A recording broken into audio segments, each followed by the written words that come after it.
I'm Sinead, and welcome to another Craft and Chat.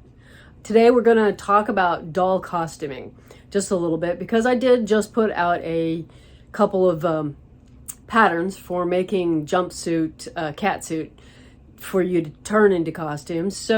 But before we get started on ways to use that, I wanted to share this. Some fun I'm having here is that this is you may recognize the outfit from Minerva McGonagall. She's even got but the doll in it is a Cindy.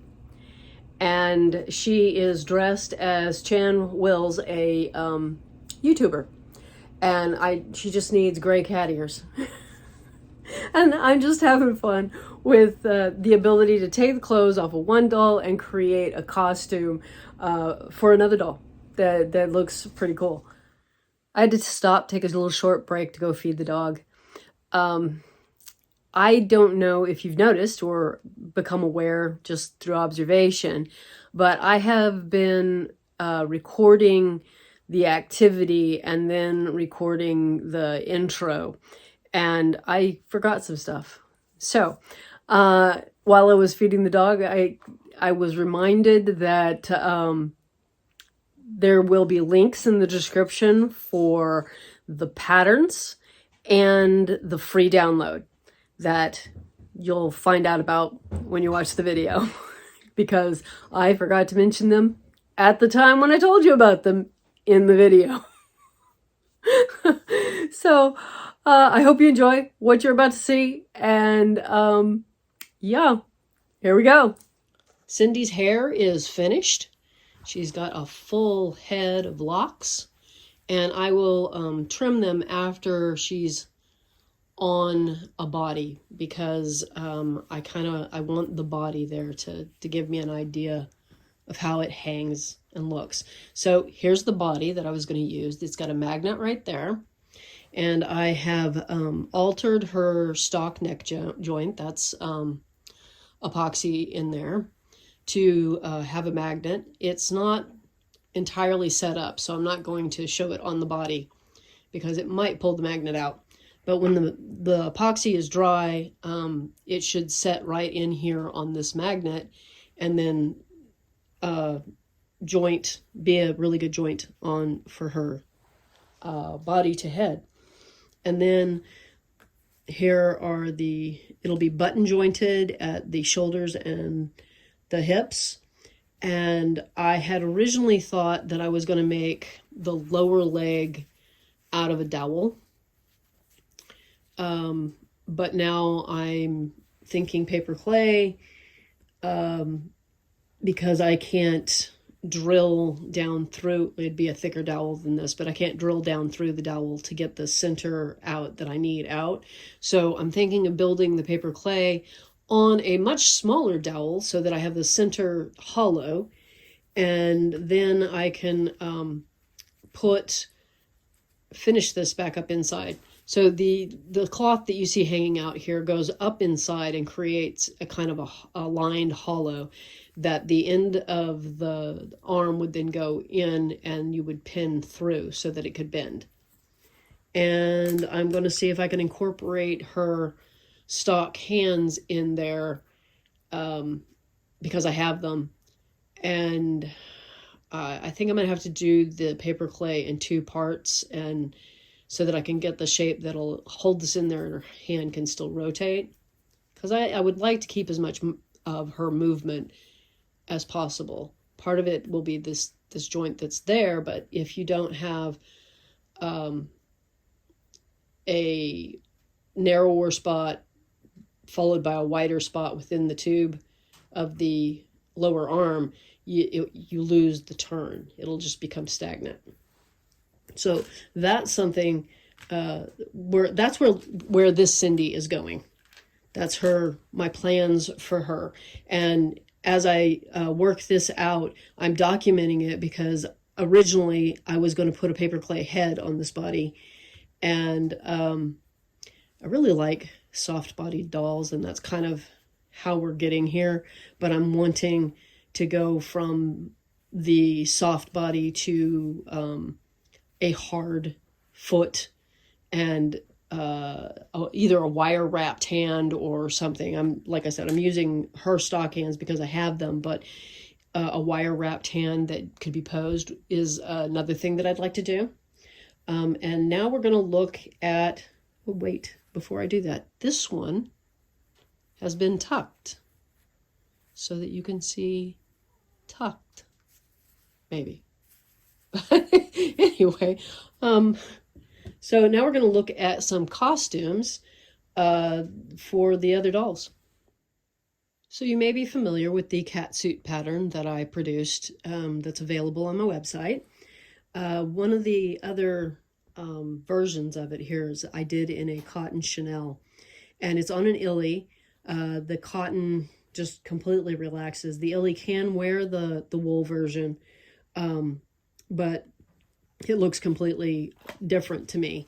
The cotton has no return and stretches out really well, like cotton sweaters do. So I've taken some ribbon, the leaf ribbon, and I have wrapped it around and taken advantage of these mulberry paper flowers. They have a wire stem, and I have taken the stem, put it through the knit fabric, push it down into place, and then take the wire and wrap it back around the head of the flower to hold everything together. I may have gotten too close to that leaf. And of course, because I'm trying to film, it's, you know. Anyway, once secured, I use a pair of pliers with the round tips and curl the end of the wire so that it is out of the way. It's not sticking out there. You didn't have to cut it off. You can cut it off, obviously, but it can be part of the design because you can stick it down here next to the flower, and then it can be kind of a vine. You can tug on it and get it to look like part of the whole flower design. And let's see. And of course, I've been doing lots of different colors. The idea being that I used the flowers to hold the vines in place because we have two vines crossing here. I even tried to hold her hair in place, but her hair's a little slick, so I ended up using hair clips to get it to stay on her head. But she's got this vine going around her head and then down and around her body. And when I reached her ankle, I cut it and went back up and put it in the middle of her chest and came back down again. And so again, the shorter one's a little easier to do.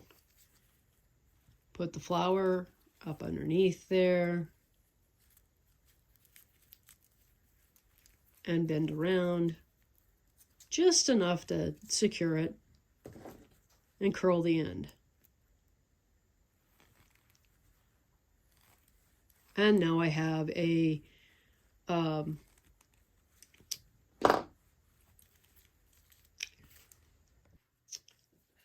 Mother Earth costume. Or if you wanted to mimic more of Poison Ivy's direction, the right boots and stuff, that you could go that direction and make a Poison Ivy costume.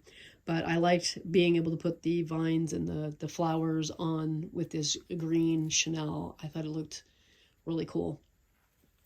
And that's, I think this is the version that's coming out. She has different cuffs. And I will have another pattern coming out that has boots, and it's going to be the space jumpsuit. And it will have these boots as part of the pattern. So if you sew, oh boy, you can make the boot pattern will be included, and a hairband, which is just simply a strip. I have it here somewhere. Let me find it. So it has just basically a strip of fabric that you sew into a tube, and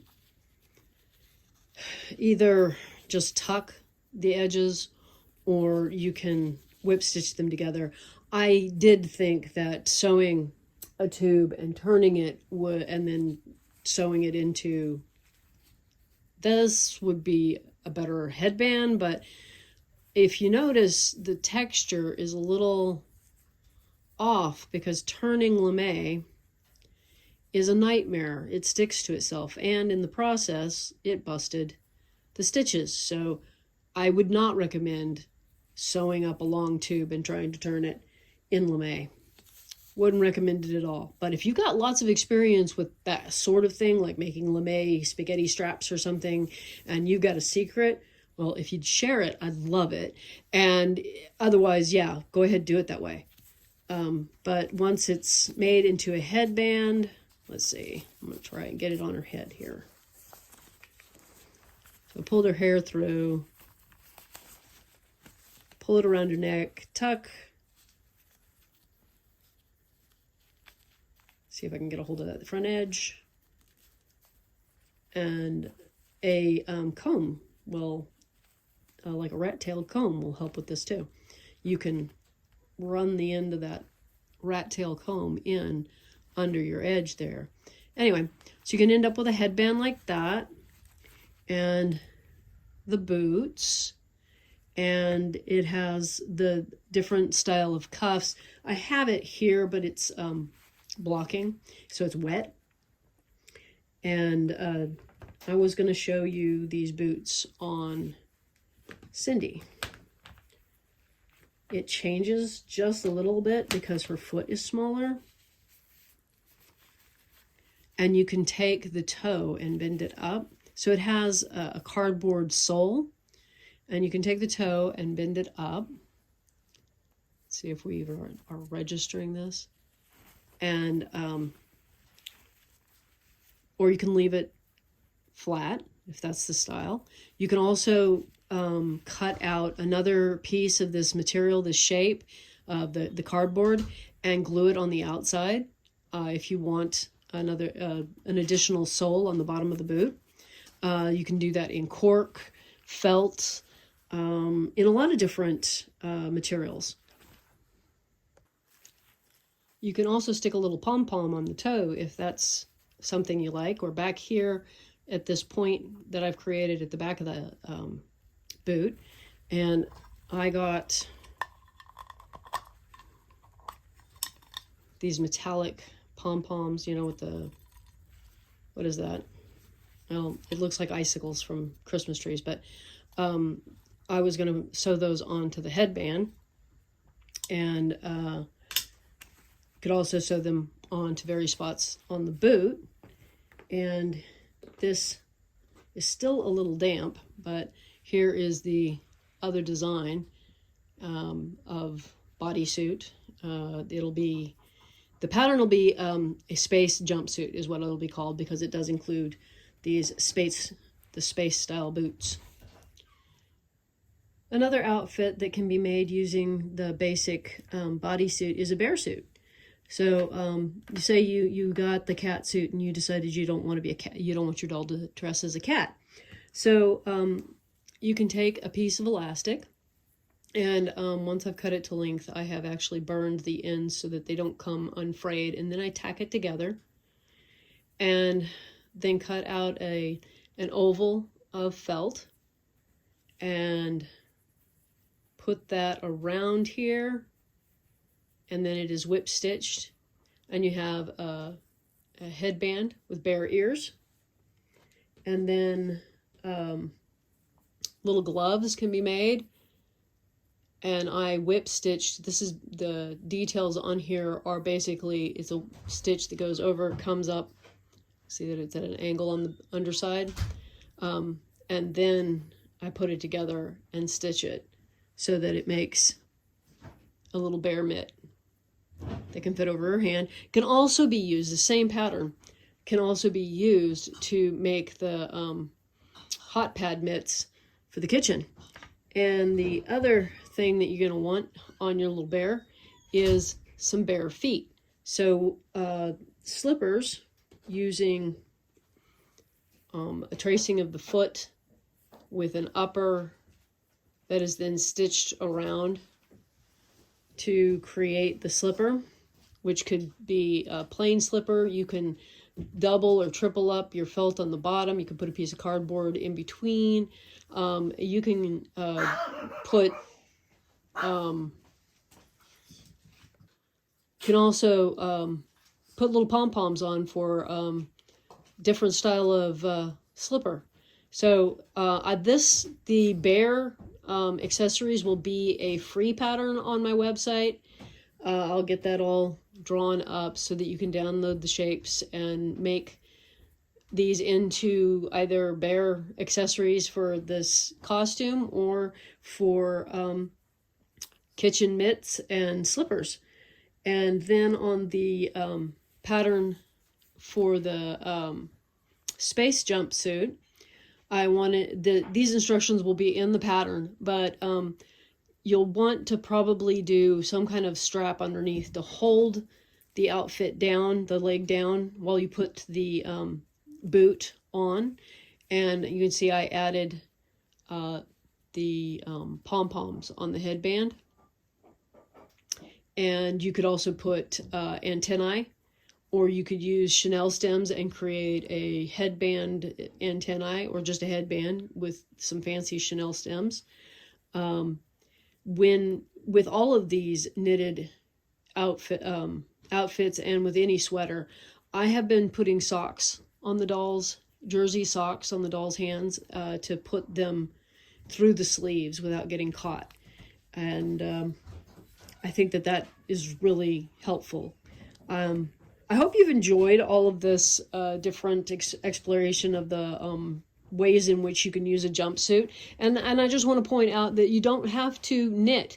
You could come up with a jumpsuit made out of jersey or buy one ready-made. I think there's some Barbie ones out there. I'm not 100% certain on that, but you know, if you can find a jumpsuit or a shirt and stretch pants, like these stretch pants, you can do a lot of the same thing. Now, you can't thread the flowers through, but you could stitch the vines and the flowers on. So you could use these same ideas and the free download for the bear accessories to create a costume without having to knit. So I hope you have fun creating costumes for your dolls, and I'll see you on Friday. Bye-bye.